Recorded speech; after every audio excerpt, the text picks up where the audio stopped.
안녕하세요. 네, 고맙습니다. 안녕하세요. 예, 안녕하세요. 예, 그럼 제가 시작하도록 하겠습니다. 아, 예, 예. 반갑습니다. 오늘 21차 세미나를 맡은 장기식 연구소 소장 신호식입니다. 아, 저희는 먼저 하나님께 기도드리고 21차 정기 세미나를 진행하도록 하겠습니다.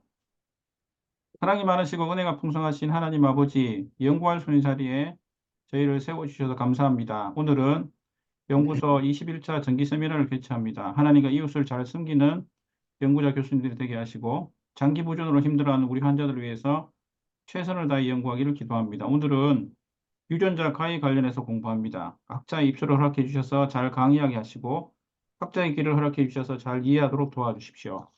예수님 이름으로 기도드립니다. 아멘. 두 달간 잘 지내셨습니까? 뭐 아, 네네네. 이제 벌써 거의 네, 봄인 것 같아요. 예. 맞습니다.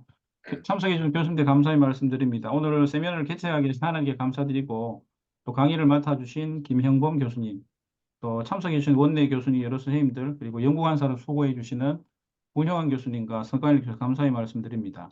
그리고 오늘 강의를 맡아주신 김형봉 교수님은 아마 우리나라 유전자 관련 연구 관련해서는 아마 가장 많은 그 연구를 하고 계신 교수님을 생각이 듭니다. 오늘 세미나를 통해서 또 관심 있는 교수님들과 이래 또 교류와 또 연구가 되기를 바라면서 교수님 저 자료를 공유하시고 또 강의 시작하시면 되겠습니다. 예, 지금 화면 공유가 비활성화돼 있다고 좀 나와서, 풀어드리겠습니다. 예, 예, 됐습니다. 예.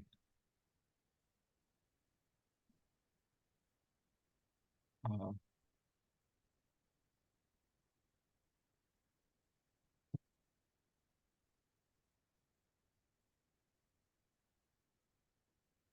혹시 슬라이드 쇼로 보이시죠? 교수님 슬라이드, 보입니다. 하시면 예. 되겠습니다. 아, 먼저 이렇게, 세미나를 기회를 주신, 신호식 교수님께 이제 감사드립니다. 저는, 이제 유전자 가위를 10년부터 연구를 했습니다. 2010년 그때는 이제 징크핑크 뉴클레이즈밖에 없었는데요. 그때부터 이제 연구를 해오고 있고, 유전자 가위, 그전에는 이제 줄기세포를 연구를 하다가, 유전자 가위가 좀 재밌겠다고 생각해서 연구 분야를 바꾼 거죠. 그래서 지금까지 한 14년 정도 됐습니다. 14년 동안 지금 이제 연구를 해오고 있는데요. 14년 동안 정말 많은 발전이 있었습니다. 그래서 오늘 제 세미나 제가 연락을 받고 어떤 걸 발표해야 될까 이제 준비를 하다가 아주 기초부터 아주 최신까지 모두 다 말씀을 드리면은 모든 청중들이 이제 뭐 이렇게 청중마다 다 다르겠지만은 뭐 되지 않을까 생각을 해왔고요. 그래서 기초부터 아주 최신까지 제가 최대한 가져왔습니다. 그래서 오늘 먼저 이제 노벨상 얘기를 이제 상식이니까요. 뭐 이건 안 할 수는 없을 것 같은데 제니퍼 도드나랑 엠마누엘 샤펜티어가 이제 노벨 화학상을 이제 2020년도에 크리스퍼 유전자 가위로 이제 받았습니다. 사실 이 두 사람이 크리스퍼를 안 했으면은 그 전에 있던 유전자 가위 뭐 징크핑거 누클레이즈나 탈렌 같은 것도 노벨상을 받을 수도 있었거든요. 근데 이제 그게 이제 조금 빛을 발하기 전에 2013년도에 이제 크리스퍼가 나오면서 그 크리스퍼가 탈렌이나 징크피기 누클레이즈보다 만들기가 훨씬 쉽습니다. 그런 장점 때문에 폭발적으로 이제 연구가 많이 됐고 그래서 이제 노벨상을 이제 받게 되었는데요. 그 크리스퍼 뉴클레이즈를 이제 구조를 좀 먼저 말씀드리겠습니다. 사실 이거 자연계에 있는 그 크리스퍼는 이렇게 세 가지 컴포넌트로 구성되어 있습니다. 캐스9 단백질과 커서 혹시 보이시나요? 예, 보입니다. 예, 그 캐스9 커서를 하겠습니다. 그럼 캐스9 단백질과 크리스퍼 RNA, 트레스 RNA 이렇게 세 개로 구성이 되어 있는데요. 이렇게 이제 뭐 구성되어 있는 건데 이제 이렇게 타겟을 인지하는 방법은 캐스9 자체가 페미란 시퀀스를 인지합니다. 그게 NGG가 되겠는데 이게 팸이란 시퀀스 이제 뭐 프로토 스페이스 어드제스트 모티프 약자인데요. 이 팸이란 시퀀스는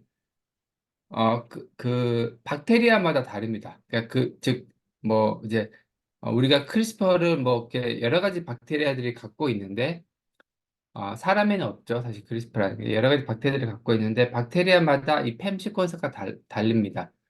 우리가 이제 가장 많이 쓰고 있는 캐스9이 스트랩토코커스 파이오제네스라는 캐스9에서 이제 파이오제네스라는 균이죠.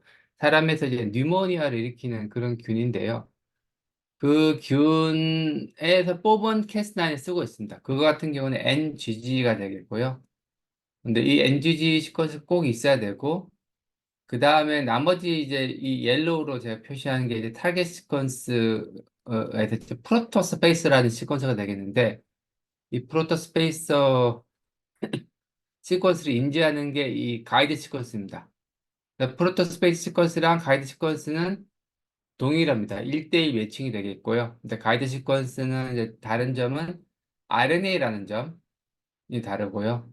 이 가이드 시퀀스를 포함하고 있는 이 RNA를 크리스프 RNA라고 그러고, 이 크리스프 RNA랑 상보적으로 또 결합을 해가지고 캐스9이 작용하게끔 도와주는 RNA가 트레이스 RNA입니다.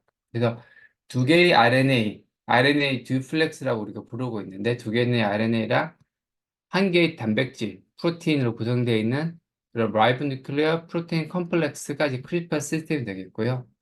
이게 자연계에 존재하는 크리스퍼 시스템인데 이 RNA를 두 개를 쓰면 조금 번거롭거든요. 그래서 RNA를 하나로 합칠 수가 있습니다. 이렇게 루프를 만들어가지고 합칠 수가 있게 됐고, 사실 이쪽은 크리스퍼의 바깥쪽에 있기 때문에 이렇게 루프를 만드는 게 캐스9이나 액티비티 전혀 영향을 주지 않습니다. 그래서 이제 캐스9과 sRNA로 이렇게 구성이 되어 있고요.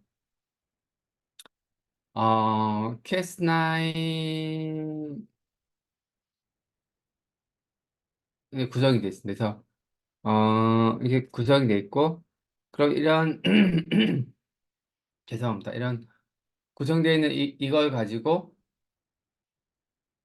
이제 사람들이 이제 지네팅에 쓸 때는 이 두 개만 쓰는 거죠. 캐스9 그리고 이게 싱글 가이드 RNA 이 두 개만 쓰게 되겠습니다. 그래서 이제 이거 합친 거를 누가 합쳤냐면은 제니퍼 도드랑 엠마는 노벨상을 받은 두 사람이 이걸 합친 것까지 했어요. 사실 뭐 이게 뭐 이거 합친 걸로 받은 건 아니고요. 이 시스템 전체를 이용해서 인비트로에서 이제 DNA를 우리가 원하는 대로 자를 수 있다는 첫 번째 에비던스를 보여준 게 이제 2012년도 6월 달에 사이언스에 퍼블리시 됐거든요. 그 논문이 2012년도 6월 달에 사이언스에 서브미션 되는데 퍼블리시가 6월 달에 됐습니다. 그러니까 서브미션 투 퍼블리시까지 제가 알기로는 3주 정도 걸렸던 것 같아요. 제 기억에. 서브미션 투 퍼블리시까지. 그래서 아마 제니퍼 도드나의 힘이겠죠. 제니퍼 도드나 워낙 빛가이니까 힘이고 사실은 비슷한 연구 내용을 그 식스니스라는 사람이 있었어요. 그 사람이 이제 4월 달에 먼저 그 결과를 얻어가지고 셀에 논문을 보냈는데 그게 리젝을 당하고 그 다음에 PNS 보내고 PNS에서 리비전 해가지고 9월에 발표됐거든요. 9월에 발표됐는데 제니퍼 도드나 그룹은 6월에 서브미션하고 2개월 늦은 거죠. 2개월 늦게 서브미션하고 근데 3개월 빨리 퍼블리시가 됐죠. 그래서 이제 노벨상을 받았고 식스니스 노벨상을 못 받았고요. 사실 비슷한 일이 예, 어쨌든 그렇습니다. 그렇게 됐죠. 어쨌든 어 그러면 이제 어쨌든 이런 결과를 가지고 이렇게 이제 그러면 이제 캐스9과 가이드 RNA 컴플렉스가 이제 그러면은 어떻게 생겼냐, 유전자 가이를 우리가 얘기를 하는데 실제 모습은 어떻게 생겼냐, 피지컬한 어피어런스가 궁금했던 거죠. 그래서 그걸 이제 오사무 누레키라는 이제 일본인 과학자가 어타믹 포스 마이크로스코피로 이제 촬영을 했는데요. 보시면 이게 되겠습니다. 이게 캐스9이 되겠고요. 이게 이제 가이드 RNA가 되겠습니다. 가이드 RNA. 아니, 죄송합니다. 이게 캐스나가 가이드라인이 컴플렉스가 되어 있고, 이게 DNA가 됩니다. DNA. 보시면은,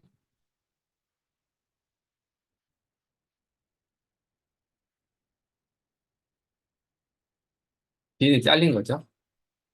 그래서 이렇게 실처럼 생긴 게 DNA가 되어 있고, 여기에 캐스나인과 가이드라인의 컴플렉스가 붙어서 시간이 좀 걸리죠. 걸려서 이제 자릅니다. 지금까지. 잘렸죠. 이제 이렇게 잘린 거죠. 잘리고 반대쪽 스트랜드에 붙어 있어요. 이렇게 한쪽에. 네, 이렇게 돼 있어요. 지금까지가 이제 노벨상을 받은 크리스퍼 기술이 되겠고요. 그 다음에 기초 중에 기초 영역이 되겠죠. 그 다음에 이제 조금 어플리케이션 쪽으로 이제 넘어가면은 그다음에 이제 그 C2T 컨버전이나 A2G 컨버전 이런 베이스의 컨버전이 가능한데요. 보시면은 거기에 대한 좀 말씀드리면 사이틴이라는 염기의 암인기가 있습니다. 이게 제거가 되면은 유리딘을 바뀌고 유리딘은 DNA 폴리머이즈가 이제 다이미드로 인지를 하죠. 마찬가지로 아데노신이라는 염기 암인기가 있고 이게 제거되면 이노신으로 바뀌고 역시 구아노신으로 이제 인지를 합니다. 그래서 C2T or A2G 컨버전이 디아미네이션에서 가능하고 그럼 우리가 원하는 것은 특정한 사이트에서의 그 C2T, A2G 컨버전을 해보고 싶겠죠. 그렇게 하기 위해서 이제 하는 방법이 베이스 세팅입니다. 베이스 세팅은 특정한 사이트 어떻게 찾아가느냐? 캐스9으로 찾아갑니다. 캐스9가 가이드라인에 찾아가고 디아미네이저 이렇게 줄을 달아서 매달려 있어요. 매달려 있고요. 그 다음에 그런 상태에서 C가 T로 바뀌는 거죠. 캐스9 타겟 찾아가고 이렇게 타겟팅은 캐스9이 디아미네이션은 이제 이 디아미네이즈가 하는 거죠. 디아미네이즈가 붙어 있다. 이런 거 이제 우리가 베이스 에디팅이라고 하고 이렇게 하는 그런 시스템을 갖다 우리가 베이스 에디터라고 이제 부르고 있습니다. 그 다음에 이제 프라이메티라는 또 다른 기술이 나왔는데 2019년도에 처음 나왔는데 이거 같은 경우는 어, 캐스9에다가 이번엔 디아미네이즈를 붙인 게 아니고 리버스 트랜스크립테이지를 붙이고요. 가이드 RNA가 좀 길어요. 길어가지고 가이드 RNA가 3' 엔드가 길어서 캐스탄이 이렇게 닉을 만들어서 타겟을 인지하면은 가이드 RNA 3' 엔드가 붙게 되겠고 그럼 여기서 cDNA를 만듭니다. 이렇게 cDNA. 그럼 이게 cDNA가 일단 만들고 우리가 빨간색이 우리가 이제 바꾸고자 하는 염기서열이 되겠는데 그 염기서열 바뀐 걸 이용해서 우리가 이렇게 이제 바꿔서 넣어 놓으면은 얘가 일로 바뀌게 되겠고 이 5' 플랩은 우리가 제거가 되거든요. 우리 몸에서. 우리 엑선 뉴클레이가 제거됩니다. 제거돼서 결국 이렇게 들어가게 되겠는데 이러한 걸 거쳐가지고 우리가 프라임 에디팅이 이제 일어납니다. 그래서 이런 거 이제 우리가 리버스 트랜스크립션을 이용한 거 우리가 이름도 굉장히 멋있게 지었어요. 프라임 에디팅이라고 지었는데 굉장히 프라임 하면 사실 프라이머를 의미한 거 같긴 한데 그래도 그 어감 자체가 굉장히 뭐 하여튼 굉장히 좋기 때문에 사람들이 이제 파라미터를 많이 쓰고 있고요. 이 프라임 에디팅이 2019년에 처음 나왔을 때는 저도 해보면은 굉장히 안 됐어요. 그래서 과연 이게 쓸만한 건가 뭐 이렇게 생각이 들기도 했었고 그래서 베이스 세팅을 사람들이 많이 쓰기도 했었고요. 그렇게 하다가 계속적으로 발전돼 가지고 최근에 제가 드는 생각은 이제 베이스 세팅이 필요한가 한 생각이 들 정도로 굉장히 발전했습니다. 네, 그 프로메팅에 어떤 문제가 있었냐면은 프로메팅은 우리가 바꾸고자 하는 연기서를 얼마든지 넣을 수가 있죠. 그 사이즈가 크지만 않으면은. 근데 단점이 있습니다. 단점이 뭐냐면은 디자인이 굉장히 복잡합니다.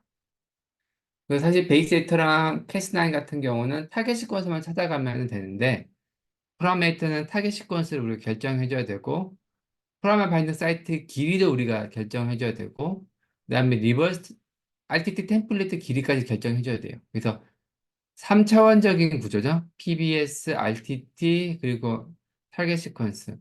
그 세 개를 이제 결정을 해줘야 되는 거예요. 세 개를. 굉장히, 사실 그런 점에서는 세 개를 결정하시는 게 어려운 거죠. 세 개를. 세 개를 결정해줘야 되니까, 우리가 이제, 그러면 그 세 개를 어떻게 이제 결정할 것인가. 경우 수가 많은 거죠. 우리가 에디팅을 하나를 하려고 해도 경우 수가 얼마나 많은지 제가 보여드릴게요. 그래서 이제 저희가 2025년도에 이제 프라메이터 나오기 얼마 안 되고 나서 이제 처음으로 프라메이터를 써서 유전자 치료를 하는데 이제 성공했는데요. 그 이제 간이랑 눈에서 눈 질환에 대해서 우리가 프라메이터를 이제 서울대 김정희 교수님이랑 같이 공동 연구를 해가지고 그 논문을 냈는데요. 그 보시면은 그 이제 유전 질환 갖고 있는 마우스가 이 포인트 뮤테이션을 갖고 있었어요. 여기가 원래 G가 되겠는데 A로 바뀌어 있는 거죠. 그래서 그럼 이 A를 G로 바꾸는 프라메이팅을 디자인해 보는데 어떻게 하냐면 처음에 타겟 시퀀스를 찾습니다. 타겟 시퀀스를 이 근처에 그냥 잡으면 되거든요. 한 8개 정도 잡았고 이 8개 잡은 것에 대해서 우리가 RTT 템플레이트랑 PBS 길이를 10개, 한 5개 해가지고 컴비네이션 하면은 한 400개 나와요. 400개 된 폐가 RNA를 그 무조건 뭐가 잘 되는지 모르거든요. 그래서 그때는 방법이 없어가지고 전수조사를 했습니다. 전부 다 테스트를 해봤더니 대부분은 뭐 이피션시가 여기에 걸려있고 2, 3%, 3%, 5% 이렇게 나왔었고요. 굉장히 예외적으로 일부 시퀀스가 이제 이렇게 이제 높게 뭐 15%, 20% 나오는 걸 알 수가 있었어요. 그래서 저희가 이런 걸 찾아가지고 이걸 이제 연구에 썼습니다. 근데 이렇게 수백 개의 폐가르니를 우리가 평가하는데 저희가 한 석 달 정도 걸렸습니다. 석 달 걸렸고 돈도 꽤 들어갔죠. 그래서 근데 이거 하나 하는데 이렇게 석 달 걸렸고요. 근데 우리가 그냥 디자인을 그냥 막 했을 때는 대부분 욕이 걸립니다. 그래서 프라이메이팅이 안 됐던 이유가 디자인을 못해서 그렇구나 이런 걸 알게 됐고 디자인을 어떻게 잘하면 좋을 것인가 생각을 하게 된 거죠. 밖으로 다 나오죠. 네? 뭐, 질문, 아니면 그 소리가 잘못 들어왔으면 하시면 됩니다. 예, 예. 예. 그래서 그렇게 하다가 이제 저희가 그러면 이 문제를 우리가 어떻게 해결할 것인가. 우리가 이거 하나 하는데 석 달 걸리면은 뭐 환자가 100명이면은 뭐 엄청 환자가 1000명이면 우리가 몇십 년이 걸릴 수도 있는 거잖아요. 사실 그런 것들 다 하려면. 도저히 이게 쓸 수가 없는 연구가 되겠죠. 그리고 뭐 이거 여기서 스크리닝 한다 이런 게 불가능한 정도가 돼가지고 이거 어떻게든 극복을 해보고 싶어 했습니다. 그렇게 하기 위해서 우리가 그전부터 우리가 해오던 일이 있었는데요. 저희가 하이트루풋으로 캐스9과 뭐 이런 거를 하이트루풋으로 평가하는 방법을 개발했어요. 그래서 그 2017년도에 이제 처음에 CPF4라는 유전자 가이를 했었고, 그다음에 방법만 개발한 게 아니고, 그다음에 이걸 이용해서 그 데이터가 많이 나오지 않습니까? 하이트루풋 데이터를 이용해서 데이터와 딥러닝을 이용해서 우리가 뉴클레이지 액티비티를 예측하는 그런 데 이제 성공했습니다. 그래서 이제 이거 2018년도에 벌써 6년 됐는데요. 이런 논문을 발표했고 이 두 개는 이제 CPF라는 유전자가에 대한 거고 그 다음에 뭐 많이 훨씬 더 많이 쓰는 캐스나에 대해서 이제 연구를 했고 그 다음에 베이스 에디터 그다음 프람 에디터까지 이제 우리가 확장을 해왔는데요. 프람 에디터 같은 경우는 저희가 2011년도에 이제 네이처바이오텍에 그 퍼블리시 했던 내용은 이제 초기 버전이었어요. 프람 에디팅 디자인하는 초기 버전이었는데 초기 버전은 저희가 발표하고도 저희께 마음에 안 드는 거예요. 초기 버전 어떤 문제가 생겼냐면은, 타겟 시퀀스는 되게 다양했는데, PBS 길이랑 RTT 길이를 갖다가 이 경우 수가 너무 많으니까, 이거를 다 할 수가 없었고, 몇 개 찍어서 한 거죠. 그래서 몇 개 찍어서 했는데, 그렇게 하다 보니까 나머지들은 우리가 몰라요. 이게 평가를 해본 적이 없기 때문에. 그래서 이걸로 그 우리가 딥러닝 했는데, 이게 좀 마음에 안 들어가지고, 저희가 다시 연구를 한 거죠. 다시 해서, 전부 다 이제 커버하는 훨씬 더 큰 라이브러리를 만들었어요. 그래서 얼마나 크냐면은 저희가 처음 했던 연구들은 이제 한 뭐, 한 10,000개에서 3만 개 정도 이런 사이즈로 연구를 해왔고, 베이제이트도 마찬가지 그 정도 사이즈였는데, 그 다음에 이제 저희가 했던 거는 저희가 프라메이터 초기 버전은 한 4만 개 정도로 연구했고요. 근데 이번에 한 거는, 이거는 그래서 이걸 더 확장하기 위해서는 저희가 했던 게 거의 한 10배를 올렸어요. 10배가 한 8배 정도 될 것 같은데, 하여튼 26만 개를 이제, 조사를 한 거죠. 그래서 26만 개를 저희가 이제 해서 모델을 만든 그 결과가 되겠는데, X축이 우리가 예측한 값이고, Y축이 우리가 실제 측정한 값인데, 보시면은, 코릴레이션이 괜찮아요. 0.84 이렇게 해서. 그래서 우리가 이제 그 실제로 이런 모델을 만든 게 잘 워킹한다는 걸 알 수가 있었고요.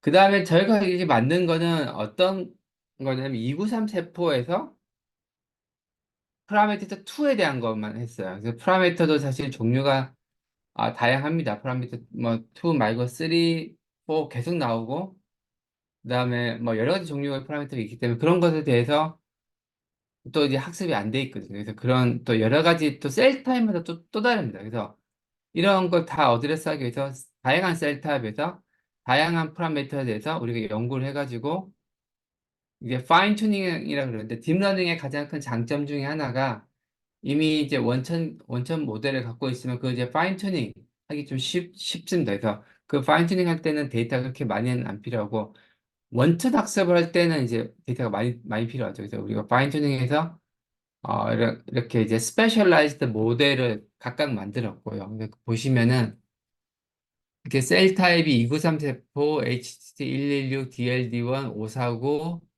7개 서로 다른 세포를 쓰고 서로 다른 베리언 파라메디터랑을 다 쓴 거죠. 그래서 P4, P2 이렇게 다 써가지고 맞춤형 모델을 만들고요.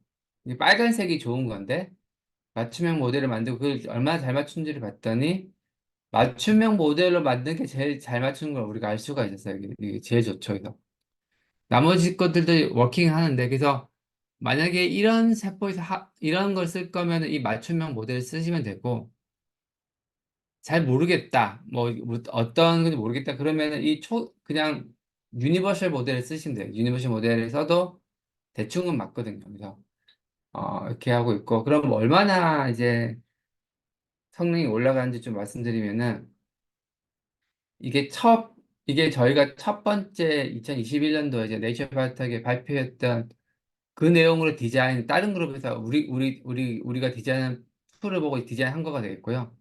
저희가 새로 그 디자인했습니다. 새로 나온 모델을 디자인해보면, 초기 버전 디자인 한 10% 정도 나오던 게 디자인만 바꿨는데, 셀도 똑같고, 프라미터도 똑같고, 우리가 뭐, 바꾸게 된 시퀀스, 인텐디드 에디팅도 똑같은데, 프라메디터 가이드라인의 디자인만 바꿨는데, 3배에서 4배 정도로 효율이 올라간 거예요. 그래서 한 40%, 50% 이렇게 40%, 50%면 굉장히 높은 거거든요. 이 정도면. 그래서, 이제는, 프람 에디터를 우리가 디자인을 정말 잘할 수 있는 시대가 된 거죠.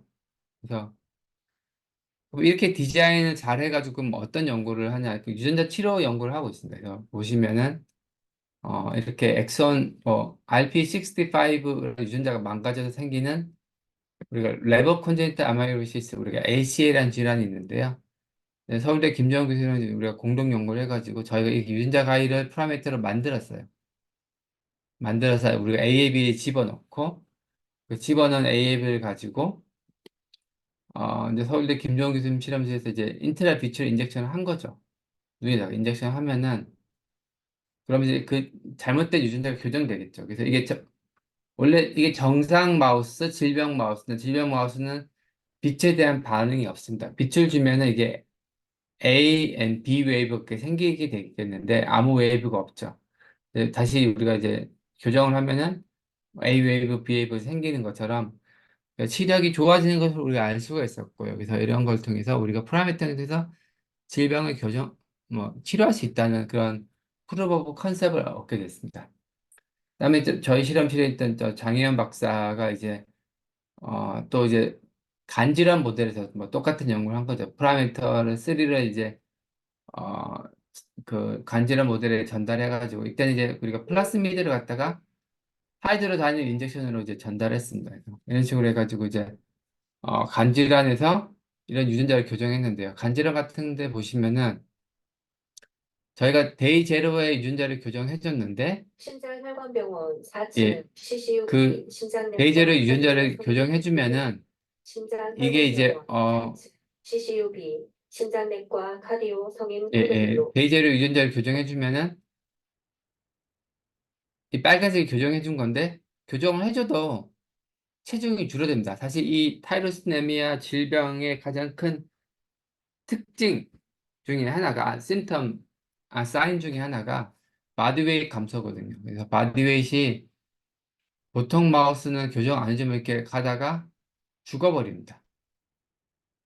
죽어버리는데 저희가 이거를 교정을 해주면은 처음에는 이렇게 같이 줄다가 다시 리커버리를 하죠. 조금씩 덜 주다가. 저희가 이걸 이제 그 조직을 좀 분석해 봤어요. 그래서 이게 와일드 타입이고 이 질병 마우스에다가 파라미터를 넣은 직후가 되겠어요. 그러니까 넣은 후가 되겠는데 보시면은 이제 이 녹색의 바 프로테인이 발현이 잘 되죠. 와일드 타입은 질병 마우스는 전혀 발현이 안 됩니다. 그러다 우리가 파라미터 교정을 해주면은 교정 효율이 높진 않아서 일부에서만 이렇게 보입니다. 예, 아직 일부에서는. 아주 일부에서 보이다가 이게 데이 제로고 이게 40일 정도 지나면은 이런 세포가 우리가 굉장히 늘어납니다. 그 이유가 이렇게 교정된 세포는 정상이고 이 교정된 세포의 딸 세포, 도로셀, 손자 세포까지 다 정상이죠. 근데 나머지 세포들은 잘못된 유전자를 갖고 있기 때문에 계속 톡식 메타볼라이트가 쌓여가지고 죽어갑니다. 그래서 그 세포가 점점 감소하는 거죠. 그러면은 그 감소한 자리를 이런 세포, 우리가 교정해진 정상세포가 채우가 되겠고, 채워서 이렇게 정상세포들이 늘어나는 거죠. 그래서 이런 거 이제 리파플레이션을 했는데, 이렇게 리파플레이션이 일어나가지고 질병을 치료했고, 이렇게 리파플레이션이 시간이 걸리기 때문에 이렇게 줄어들다가 리커버리 되는 걸로 저희가 이해를 하고 있습니다. 그 다음에 이제 저희가, 엑스링크 렉틴 스키시스, 이거는 이제 퍼블리시가 안 된 결과가 되겠는데, 이러한 그 엑스리키드 스킷이라는 질환에 대해서도 우리가 그런 그 눈 질환이죠. 여기에 대해서도 이제 아직까지 치료법이 없는데 이거에 대해서 우리가 환자들에서 돌연변이를 확인을 하고요. 예, 서울대 김정은 교수님과 이제 조동현 교수님 팀에서 이제 환자 돌연변이를 확인을 했었고 저희가 거기에 대한 그리고 그 환자에 대한 유전자 마우스, 그 환자 돌연변이를 고대로 갖고 있는 인간화된 마우스를 갖다가 성형외 교수팀에서 만들어 주셨어요. 그래서 그 만든 쥐에다가 저희가 유전자 가위를 찔러 넣은 거죠. 찔러 넣어줬더니 이게 이렇게 그 질병 모델을 만들었더니 질병 모델에서 이렇게 레티넌 스키시스 이렇게 각막이 뜯어지는 현상이 관찰됐었고요. 그다음에 거기다가 우리가 베이스 에디터를 이용해서 유전자 가위를 디자인해가지고 여러 가지 테스트입니다. 여러 가지 테스트에서 가장 좋은 거를 골라서 눈에다 찔러가지고 유전자를 교정해줬어요. 해줬더니 이제 에디팅 이피션시가 인 비보에서 거의 40% 나옵니다. 사실 인 비보에서 40%는 정말 높은 수치가 되겠고요. 그래서 이걸 이용해서 우리가 이제 지금 질병이 교정이 된다. 그래서 이 RS1이라는 단백질이 안 나오다가 나오는 걸 확인할 수가 있었죠. 그래서 시력까지 좋아지는 걸 저희가 확인했었고요. 마우스에서 이걸 확인하고 이제는 이게 휴머나이즈 마우스를 실험한 거기 때문에 이걸 기반으로 클리니컬 스타디를 해야 되지 않을까 생각하고 있습니다. 그래서 보시면은 언트리티드 이렇게 막 망막이 뜯어집니다. 근데 이제 그 정상으로 돌아온 거라고 볼 수가 있죠. 그래서 뭐 이렇게 뭐 시력도 좋아지고 시력이 이제 보시면 이것만 보셔도 되는데 와일드 타입, 언트리티드, 트리티드 시력도 좋아지고 그러고 있습니다. 그래서 이렇게 질병을 치료하고 있고 이거 말고도 여러 가지 질병에 대해서 저희가 이제 저희 실험실에서 치료법을 개발한 거 연구를 하고 있습니다. 그 다음에 조금 이제, 그 주제를 바꿔서, 저희가 또 최근에 하고 있는 이제 재미있는 연구 중에 하나가 종료. 신장혈관병원 이 가치 프리시전 메디슨이라는 겁니다. 신장내 프리시전 메디슨.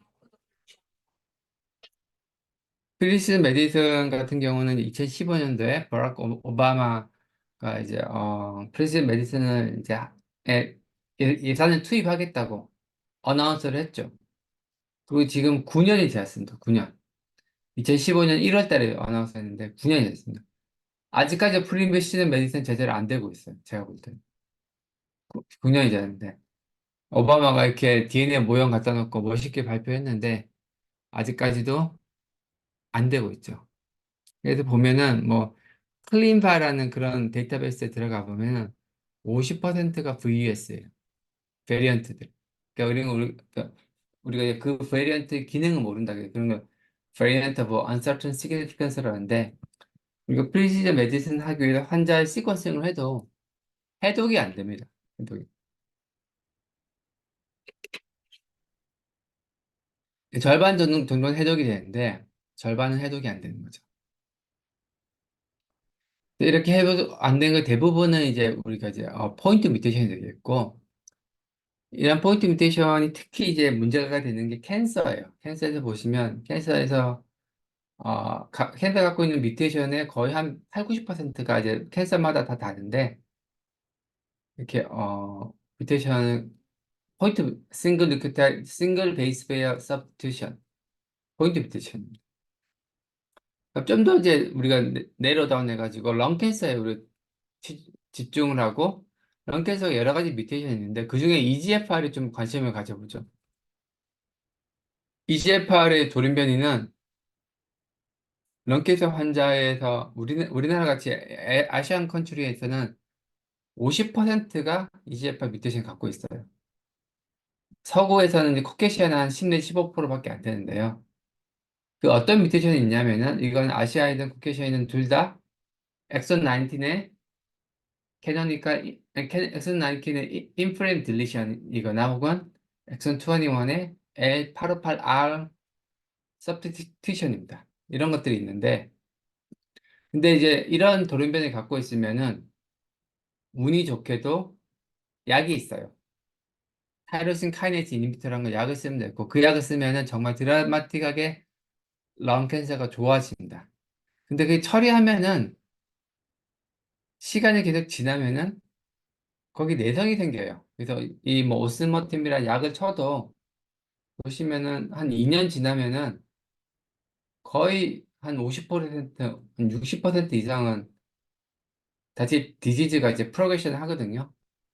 그 말이 이제 내성이 생겼다는 거죠. 그래서 굉장히 좋은 약제인데 불구하고 내성이 생기는 게 알려져 있고 그럼 그 내성이 그러면 어떤 돌연변이가 갖고 있는 내성이 생기는지를 우리가 아느냐? 모릅니다. 일부만 알고 있어요.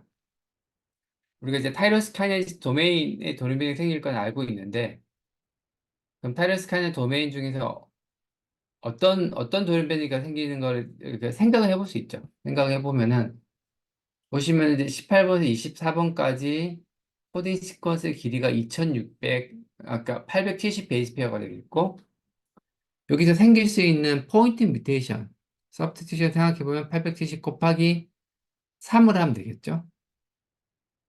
그러면은 그 3을 하면은 2600개의 이제 그 베리언트가 만들어질 수 있습니다. 그리고 이걸 이제 우리가 아미노시드 베리언트로 프로틴 베리언트로 컨버전하면 한 2000개 정도 됩니다. 싱글 아미노시드 베리언트 2000개가 되는데 2000개 중 우리가 얼마나 알고 있냐면은 우리가 이제 아파트맵에 대한 내성이 생긴 변이를 보면은 이게 변이를 이제 그림으로 나타낸 건데 이 점 하나하나가 선 하나가 다 변이에요. 그러면 우리가 이러한 2000개 변이 중에서 61개가 연구가 돼 있고 그래서 이거 하나하나가 다 논문입니다. 하나하나가. 그래서 이런 변이 찾았더니 내성이 있다. 이거 찾았더니 내성이 있다. 오스미팁은 30개가 연구가 돼 있고 T790M이란 돌연변이가 있는 경우에 오스미틴ib은 4케이스밖에 보고가 안 돼 있어요. 나머지는 모릅니다. 이 약을 쓰면은 반응하는지 아닌지 모릅니다. 그래서 그러면 거기에 대한 연구를 하는 가장 골드 스탠다드 방법은 이러한 변이를 갖고 있는 환자를 가지고 연구를 하는 건데, 예를 들면 그 환자 한 명 갖고 연구했으면 결과가 안 나오겠죠. 그래서 그 환자의 예를 들어서 한 20명 정도로 연구를 한다고 칩시다. 사실 20명도 우리가 클리니컬 스터디에서 뭐 어떤 이제 우리가 솔리드한 컨클루전을 내기에는 사실 부족한 숫자이긴 합니다. 하지만 최소한 숫자가 20명일 것 같고, 20명에 대해서 연구를 한다고 해도 지금 이거 2,000개 곱하기 3하면 6,000개 케이스가 나오거든요. 약제와 그 베리언트 콤비네이션 합치면 6,000개에 대해서 곱하기 20을 하면은 12만, 6,000개. 12만 명이죠. 12만 명. 12만 명에 대해서 연구를 해야 됩니다. 임상 연구를. 12만 명이요. 어마어마한 돈이 들게 되겠고, 사실 그런 연구가 경제적으로, 윤리적으로 불가능합니다. 그런 연구를 다 하는 게. 그럼 그 다음에 어떻게 하느냐? 그러면 그런 환자를 만들 수는 없으니까 환자의 아바타 세포를 만드는 거죠. 환자의 세포를 우리가 파라미터로 이제 다 만드는 거죠. 그래서 정확히 해야 되고, 그래서 이게 파라미터를 저희가 만들었어요. 그래서 파라미터를 이용해서 그런 가이드 RNA 라이브러리를 이용해서 그런 SNB를 전부 다 만들고, 제가 이건 뭐 넘어갔어요. 그 SNB를 전부 다 만들고, 여기다가 약을 쳐가지고 어떤 프랙션이 증가되는지 감소되는지 보면서 약에 대한 내성을 보는 거죠. 그 결과가 되겠는데, 대부분은 약에 센서티브 했고요. 대부분의 변이들이. 일부 변이들이 이제 내성을 갖게 되고, 재밌게도 어떤 것들은 이제 이게 아파트neb이 세컨드 제너레이션이고 오시메트neb이 서드 제너레이션인데, 이게 더 좋은 약제라고 생각할 수 있겠지만 이런 변이들의 경우는 차라리 세컨을 쓰는 게 내성이 없다는 거죠. 이게 이제 내성을 나타내는 건데요. 레지스턴스 스코어라 하는데 높을 스코어가 높을수록 내성을 나타내는 겁니다. 그래서 내성이 지금 보시면은 이런 경우는 이런 환자에서 이런 변이가 관찰되면은 이 경우는 오스마트닙이 아니고 아파티닙을 써야 된다는 거죠. 둘 다 내성인 경우도 있고요. 이런 걸 이제 찾게 돼 있습니다. 그래서 우리가 지금까지 이렇게 수많은 컨비네이션에 대해서 우리가 지금 아는 게 한 1% 정도 알고 있었는데, 이제 저희가 이걸 어디까지 조사를 했냐면 95%까지 이제 조사를 했습니다. 95%. 파라미터 조사가 돼 있고, 이게 대부분은 저희가 이제 새로 조사를 했다는 걸 이제 알 수가 있고요. 그래서 이런 것들, 뭐 새로운 변이, 이렇게 제가 파란색으로 한 건 새로운 이제 그런 내성 변이들 이런 걸 다 찾았습니다. 그리고 기존에 있던 변이들은 전부 다 포함이 되어 있습니다. 그래서 이걸 이제 우리가 인디비주얼 밸리데이션도 해보고 뭐 이건 넘어가겠습니다. 그래서 저희 이런 연구를 이제 하고 있고요. 그래서 이제는 이런 프리시전 메디슨 쪽으로 이제 저희가 앞으로 계속적으로 연구를 해서 오바마가 얘기했던 것들이 이제 실현되도록 뭐, 뭐, 뭐, 그러니까 실현 아직 못하고 있었는데 전 인류적인 꿈인데 그걸 이제 실현하는데 미약 하나마 기여를 이제 하면 좋겠습니다. 네, 저희 실험실 학생들이고요. 그다음에 저희 공동 연구자들. 네, 제가 뭐 빼먹은 사람도 있을 수도 있는데 적다 보니까 어, 항상 저희 학생들이 없거나 공동 연구자가 없었으면은 할 수가 없었던 연구가 되겠습니다. 그래서 감사하게 생각하고 있습니다. 네, 제가 속해 있는 이제 저희 병원과 이제 의료원이 되겠는데요. 이게 이제 메인 하스피럴이고 이게 암센터가 되겠습니다. 제가 있는 데는 여기 뒤쪽에 지금 안 보이는데 거기 있는 연구소 ABMRC라는 연구소에 이제 근무하고 있습니다. 이제 이게 전체적으로 연체될 경우 이제 경치가 되겠고요. 예, 경청해 주셔서 감사하고 조금 일찍 끝내고 질문을 좀 많이 받도록 하겠습니다. 감사합니다. 감사합니다. 김형봉 교수님께서 크리스퍼 유전자 가위하고 프리시즌 매직된에 대해서 잘 정리해 주셨고, 어, 질문을 받도록 하겠습니다. 질문해도 되겠습니까? 예, 교수님. 예, 저는 영리학 교실의 이대희라고 합니다. 좋은 강의 잘 들었습니다. 한 가지 궁금한 거는 베이스 에디팅을 할 때에 CT나 AG로 이제 트랜스버전, 컨버전이 일어나는데 단순히 디아미네이션만 가지고 이렇게 스피시픽하게 그 컨버전이 일어날 수 있다고 생각하기보다는 오히려 이제 디아미네이션이 되고 난 뒤에 토토머리즘에 의해서 키토폼이 에놀폼으로 바뀐다든가 그런 영향이 있을 것 같은데 그것에 대해서는 어떻게 생각하십니까? 아, 토포 아이소머레이즈에 의해서요? 예, 그 토토메리즘. 그러니까 이게 지금 디아미네이션이 되면은 결국 거기에 주변의 전자 배치가 달라지지 않습니까? 그렇죠? 아, 네, 그러니까 베이스가 바뀌는 거죠. C에서, 디아미네이션이 되면 네, 그렇죠, 그렇죠. 전자운의 배치가 달라지잖아요. 그렇죠? 그렇죠. 그렇게 해서 네. 이런 키토폼으로 있던 것이 에놀폼으로 OH 형태로 바뀌거나 이중결합이 바뀌면서 그러한 컨버전이 일어나지 않는가. 만일에 단순히 디아미네이션만 의해서 컨버전이 일어난다면 스페시피시티가 굉장히 떨어질 것 같거든요. 어떻게 생각하십니까?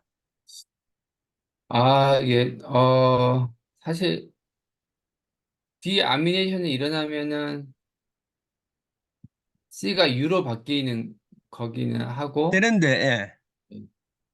지금 여기에는 저 사이티딘에서는 보면은 에놀폼에 가깝게 있다가 떨어져 나가면 키토폼으로 바뀌잖아요. 그죠? CO 형태로. 아, 이게 U로 돼 있다가요. DNA가 리플리케이션이 일어나면 U가 T로 바뀝니다.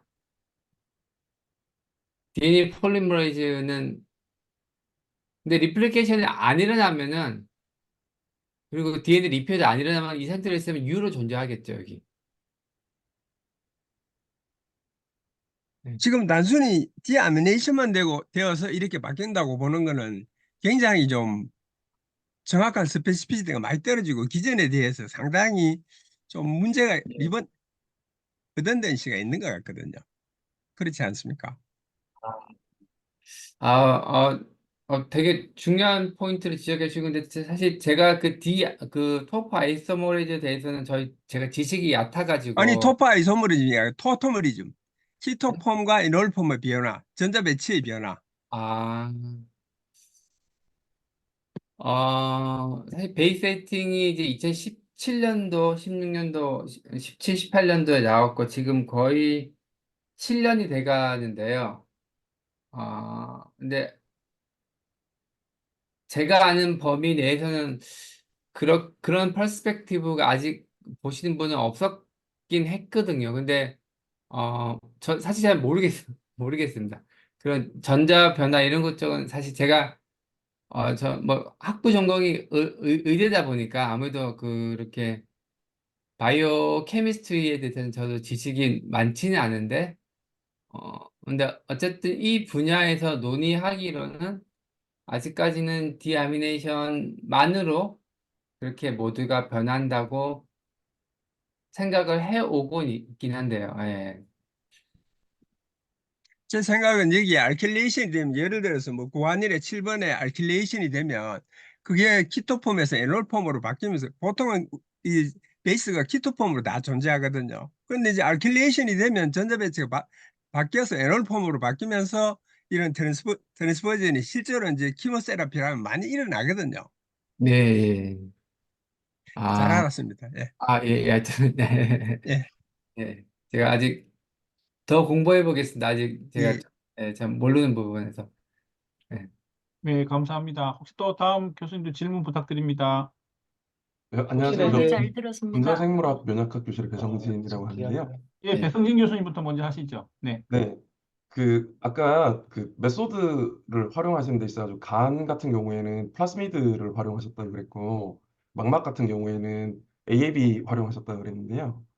그러니까 이게 요새 그러니까 mRNA로도 많이들 활용하시고 RNP를 바로 인젝션하기도 하시고 하시는데 그러니까 AAV냐 플라스미드냐 그다음에 mRNA냐 RNP냐 등의 그 전달 방식에 따라 가지고 효율에 좀 차이가 있는지와 그다음에 그 방금 말씀드렸던 것들 중에 AAV 같은 경우에는 플라스미드도 마찬가지일 것 같고 경제적 비용이 굉장히 많이 발생할 것 같은데 그러니까 이런 부분 경제적인 측면에서는 어떤 방식이 제일 좋고 그다음에 효율적인 측면에서 어떤 방식이 제일 좋은지 그런 거에 대한 좀 의견을 구하고 싶습니다.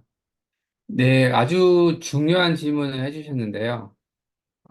사실 아직 컨센서스가 없습니다. 그리고 어떠한 장기에 어떠한 델리버리 써야 되는지, 그리고 어떻게 가장 경제적으로 싸고 어떤 게 가장 효율이 좋은지, 그거는 케이스 바이 케이스로 거의 요즘은 되고 있고요. 근데 말씀 주신 대로 리피드 나노 파티클, AAV, 뭐 이 두 가지가 일단은 클리니컬 스터디에서는 거의 메인스트림이 돼가는 분위기이긴 합니다. 그 두 개가 이제 이피션시로 보면은 AAB가 조금 더 높은 것 같기도 한데 항상 그렇지는 않고요. 리피드 나노 파티클 같은 경우도 뭐 간 같은 데는 오히려 AAB보다 더 잘 되는 경우도 제가 많이 봤기 때문에 어떤 한계가 뭐 어떤 경우보다 무조건 더 좋은지 그리고 사실 AAB가 굉장히 고가입니다. 고가이기 때문에 리피드 나노 파티클도 저렴하진 않거든요. 근데 어쨌든 그 두 개가 거의 메인스트림으로 가고 있고 새로운 델리버리 툴이 계속 개발이 되고 있긴 합니다. 그래서 앞으로는 연구가 그런 쪽 연구를 해야 되지 않을까 생각하고 있습니다. 네, 감사합니다. 어, 정혜숙 교수님 혹시 질문해 주시면. 교수님 오늘 예. 강의 잘 들었습니다. 저는 어, 신장내과에서 ADPKD를 폴리시스틱 키드니를 전공을 하고 있습니다. 네. 근데 이제 저희 질환 같은 경우는 그 프레임 시프트, 포인트 뮤테이션보다는 이 프레임 시프트 보이는 그런 트렁케이트 뮤테이션의 환자들이 더 관리의 대상이거든요. 근데 이런 유전자 가위를 적용한 그 트리트먼트를 연구하는 과정에서 뭐 포인트 뮤테이션과는 조금 그런 방향들이 조금 다른지 아니면 더 어려운지 뭐 이런 그리고 혹시나 지금 현재의 그 PKD와 같은 이런 유전 질환에서의 그 유전자 가위의 그 연구 단계 뭐 이런 것들을 좀 알 수 있을까요? 예, 중요한 질문 해주셨는데요. 폴리시스틱 키드니 디지즈의, 에 관계된 돌연변이가 많은 경우에, 그, 프레임 시프트 뮤테이션으로 된다는 거 제가 이해했는데, 맞습니까? 네네. 그 임상 증상이 더 심한 거죠. 그런 환자들. 포인트 아, 뮤테이션의 VUS를 보이는 환자들도 많은데 그 프레임 시프트를 보이는 환자들은 보통 60세 이전에 다 투석을 하게 되거든요. 그렇군요. 네. 아, 저도 이제 그런, 뭐, 새로운 걸 들으면은, 이제, 저도 이제, 그런 쪽으로, 뭐, 연구해보면 좋겠다는 생각이 들기는 합니다. 근데, 뭐, 그 이제 유전자 교정을 하려고 하면은, 프레임 시프트 같은 경우는 프라메팅을 꼭 써야 되고요. 포인트 뮤테이션은 프라메팅과 베이스 에디팅 두 가지 옵션이 다 열려 있습니다. 음, 근데, 근데 또 이제 베이스 에디팅은 일반적으로 우리가 오프 타겟 이펙트라 그러는데 그런 게 조금은 더 많고요. 프로메이팅보다. 근데 효율이 좀 더 높은 경우가 많고 근데 그 시퀀스에 따라서 저희가 해보면은 뮤테이션 시퀀스 그 주위 시퀀스에 따라서 어떤 경우는 베이스 히팅이 더 좋고 어떤 경우는 프로메이팅이 더 좋고 그 서브스티튜션 뮤테이션에 대한 거죠. 되게 되겠고 프레임 시프트 뮤테이션 같은 경우는 무조건 프로메이팅밖에 없습니다. 음, 네. 그래서 제가 뭐 일괄적으로 얘기할 수는 없을 것 같고 환자마다 또 아마 그 뮤테이션이 교수님 다릅니까? 네네, 다릅니다. 다양합니다. 거의 같은 환자가 거의 없죠. 네, 하지만, 있습니다. 있고, 간혹 있는 또 거죠. 가족 내는 또 똑같은 그렇죠. 거니까요. 네, 네, 가족은 똑같지만은 네네. 대부분은 거의 다 다른 거죠. 네, 많은 부분이 다르고, VS가 진짜 저희도 한 50%까지는 안 되는데, 아주 많은 환자가 있는 거는 아닌데, 상당한 부분에 그 VS가 아직 있어서, 유전자 상담할 때 약간은 좀 얼버무릴 때가 많기는 합니다. 아, 그 교수님 그 유전자 이름이 뭔지 알 수 있을까요? 유전자 이름이요? 네. PKD1 유전자. 아, PKD1이요? 네네. 아, 보통 PKD1이 한 85% 정도 음, 차지하고 있는데, 음. 이제 그 중에 패소제닉이나 패소제닉 베리언트 같은 경우가 한 50% 정도 나오는 것 같습니다. 아, 근데 이제 그런 환자들이 예후가 안 좋거든요. 아. 근데 PKD1에 대해서 그 유전자 연구를 해가지고 저희가 그게 VS를 이제 만약에 그게 VS인지 아닌지를 우리가 밝혀낼 수 있다면은 그게 임상 환자를 보시는데 도움이 되실까요? 그게 어, 제가 도움이 어, 네. 네네, 예후를 보는데 굉장히 아, 도움이 됩니다. 이게 예우라. 다른 질환은 그냥 있고 없고의 차이인데 이 PKD는 조금 특이하게 있는데 예후가 더 나쁘고 덜 나쁘고. 네네.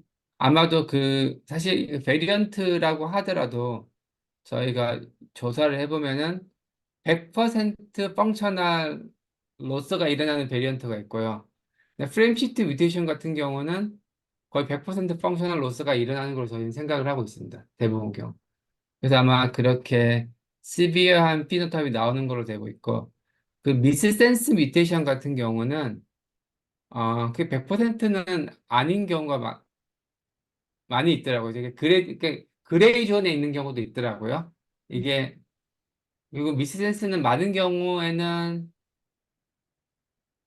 비나인, 그러니까 아무런 영향 안 미치고 비나인인 경우가 있고 한 10% 정도는 이제 그레이 존에 있고 한 5% 정도가 이제 5는 10%가 일반적으로 저희가 해보면은 패서제닉, 그 스트롱리 패서제닉한 경우가 있고 뭐 그렇게 되는 것 같더라고요. 그래서 저희가 PKD1에 대해서 조금 관심을 가지고 연구를 해보겠습니다. 예, 저희가. 네, 뭐, 아, 감사합니다. 좋은 네, 답변 감사합니다. 예, 예, 교수님 감사합니다. 교수님, 제가 그 이식 관련해서 좀 질문을 드리고 싶은 게, 예, 최근에 아마 3월 달에 그 미국 MGH에서 그 돼지 콩팥을 이용한 제노 트랜스플란테이션 처음으로 성공을 했습니다. 아마 제 예. 기억에 그 혈전 관련 진하고 그다음에 컴플리먼트, 인플라메이션 진 한 7개를 아마 에디팅했는 걸로 알고 있고, 그래서 그렇게 성공을 했고, 그게 한 파트가 있고, 또 이 식의 또 한 파트가 이종 장기 말고 결국은 면역 관영을 유도하는 뭐 레귤레이터리 T셀이라든지 아마 그걸 유도하는 게 중요할 것 같습니다. 혹시 이렇게 고형 장기 관련해서 일단 제노 트랜스플란테이션 성공했는데 면역 세포를 관련해서 아마 그 고형 장기에 대한 부분 같은 경우 최근에 아까 말씀해 주신 하이트로풋 그 크리스퍼 같은 경우는 고형 장기에서 그렇게 많이 도입되어 좀 쉽지 않을 것 같은데 혹시 할 수 있는 방법들이나 이런 것들이 있는지 궁금합니다. 예, 굉장히 또, 예. 앞으로 그러니까 앞으로 이제 우리 생각이 될 중요한 점을 이제 지적을 해주셨는데요. 굉장히 어렵습니다. 아직까지, 100% 유전자 바꾸는 사실상 불가능하고, 10년 이내에도 불가능할 가능성이 높을 것 같아요. 그거를 해결할 수 있으면은 정말 초 전도체를 개발하는 거 유사한 효과가 나오지 않을까 생각을 하고 있는데요. 굉장히 어렵습니다. 아직까지는 한 50% 정도 에디팅을 할 수 있으면 고형 장기에서 그 정도면 뭐 거의 맥시멈이라고 사람들이 생각을 하고 있거든요. 음, 근데 이제 간은 거의 90%도 95%, 뭐 거의 99%까지도 가능합니다. 음, 워낙 전달이 잘 되기 때문에. 근데 다른 장기는 거의 힘든 것 같아요. 예를 들면 키드니 너무 힘듭니다. 너무 어려워요. 음, 너무 어렵고, 어, 키드니 진세라피 사실 거의 없는 걸로 알고 있거든요. 키드니 너무 어렵고, 그나마 쉬운 게 브레인, 아이, 스플린, 뭐 이런 정도가 될 것 같습니다. 예, 감사합니다. 교수님, 그러면, 제가 질문 하나 해 주십시오. 예, 예, 황현영 진단검사 교수님. 황희영입니다. 예, 딴 게 아니고, 이게 임상적으로 사실은 진 에디팅이 성공을 하기 위해서 우리가 넘어야 될 산들이 여러 가지 있는데, 그중 한 개가 이제 제가 생각할 때는 업 타겟 이펙트거든요. 그러니까 원치 않는 곳에 가서 끊어져 가지고 엉뚱하게 그게 또 암을 유발할 수 있는 거고 하는데, 그런 측면에서 어떻게 지금 접근이 되어 있고, 앞으로 어떻게 해결이 가능한지 좀 말씀해 주시면 감사하겠습니다. 예, 그 옵사기 이펙트가 이제 한동안 굉장히 큰 이슈이긴 했습니다.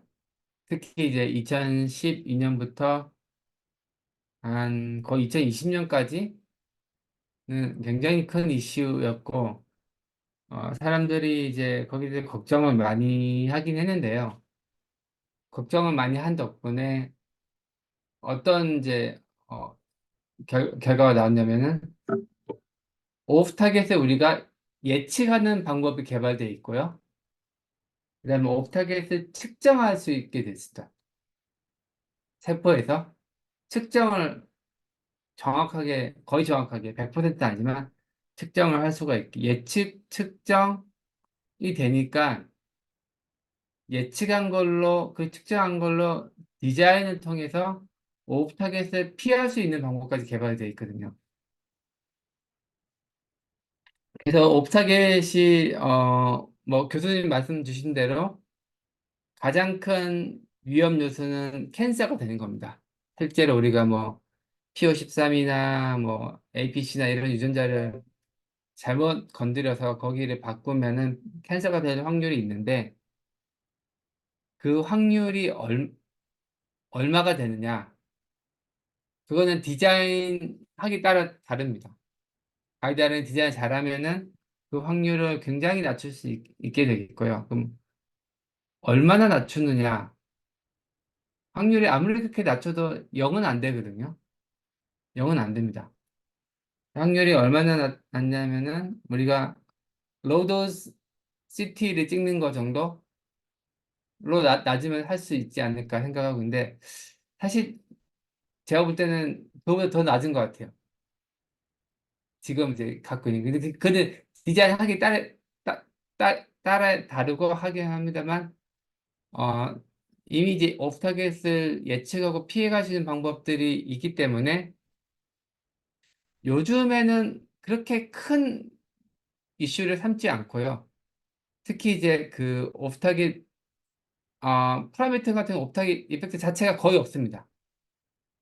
그래서 이런 것들은 오프 타겟이 거의 없다고 알려져 있기 때문에 그게 이제 핫 이슈는 이제 좀 에서 점점점 멀어지고 있긴 하고요. 그럼 뭐가 이슈가 되느냐? 지금은 어떻게 효율을 높이느냐가 이슈가 되고 있습니다. 그래서 옵타겟은 어느 정도 나와 있어가지고 그리고 그것에 대해서 캔서가 생길 확률은 존재하지만 극히 적다고 생각을 하셔도 될 것 같고요. 그리고 뭐 아마 여기 계시는 교수님들과 선생님께서 다 아시다시피 우리가 이것도 일종의 약이기 때문에 우리가 어떤 약제를 쓴다고 하면은 그게 부작용이 없어서 쓰는 게 아니고 그 약제를 얻을 수 있는 베네핏이 부작용의 리스크 플러스 코스트 비용까지 합쳐진 것보다 베네핏이 크면은 약제를 쓰게 되겠거든요. 근데 이제 아마 그런 리스크를 오프 타겟을 생각할 수 있을 것 같아요. 근데 그게 이제 많이 줄어들었고 옛날보다 관건은 어떻게 하면 베네핏을 올릴 것인가가 이제는 메인 핵심이 되긴 합니다. 사실 이런 연구로 임상 연구가 지금 뭐 징크핑크 누클레이즈 이런 것들로 연구가 되어 있는데 아직까지 임상 연구에서 유전자 가위 때문에 캔서가 생겼다는 보고는 없습니다. 아직까지는. 네. 아직까지는 없고, 뭐 계속 그게 다 피해 왔기 때문에 그런 것 같아요. 그런 것들을 이제 디자인하는 단계부터 다 피해 왔었고요. 그래서, 근데 어떻게 하면 베네핏을 올릴 것인가가 지금은 더 큰 관건이 되기는 하고 있습니다. 그래서 뭐 약간, 사실 옵타겟은 누구나 질문을 하는 거긴 합니다. 그 리뷰어들도 이제 그냥 논문 낼 때마다 옵타겟 물어보고 했었는데 요즘은 좀 덜 물어보더라고요. 2000에서 하다 보니까 아무래도 옵타겟보다는 이제는 온 타겟이 얼마나 높은 건지 높게 되는 건지 그래서 베네핏을 올리는 방향으로 그렇게 진행 연구는 이제 약간은 이제 변화가 조금 최근에 들어서 그 정도 변화가 좀 일어나고 있습니다. 그래서 아직까지도 옵타겟이 되게 중요한 이슈이긴 하지만 어, 이제는 어떻게 전달할 것이고 AA 있을 건지 LMP 있을 건지 그리고 얼마나 효율을 높일 것인지 효율이 뭐 50%도 부족하니까 60%, 70%, 80%까지 올릴 것인지 그거를 이제 고민을 하고 있긴 합니다. 예. 그래서 근데 질문에 답변이 되었는지 모르겠습니다. 네. 아, 예, 감사합니다. 예, 예. 네, 감사합니다. 열띤 질문 또 답변 잘 해주셔서 감사합니다. 마지막, 예, 오늘, 네, 광고하고 오늘 그 모임들 마치도록 하겠습니다. 잠시만 화면 공유하겠습니다.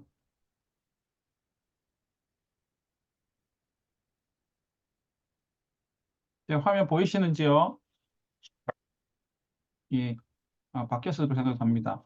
오늘 특별히 어, 유전자 간이하고 또 프리시스 메디신에 대해서 잘 강의해 준 김영문 교수님께 감사의 말씀드리고 제가 또 아까 실수로 또 소개도 제대로 못 드렸습니다.